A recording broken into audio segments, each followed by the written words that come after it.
మాటలు నీ నోట్లో నుంచి వస్తే నీ నాలుగు చీరేస్తా.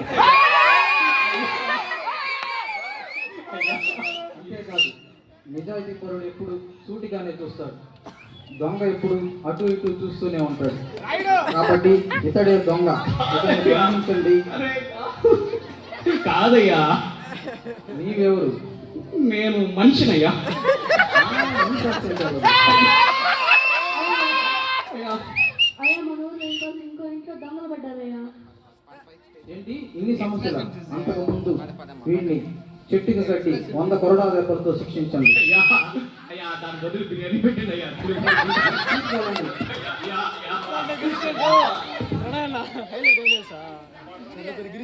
ఊళ్ళో ఇన్ని సమస్యలు వస్తున్నాయి, ఎంతమంది దొంగతనం చేస్తున్నారు? ఈ సమస్యలన్నింటినీ మనం నేను పరిష్కరించలేను.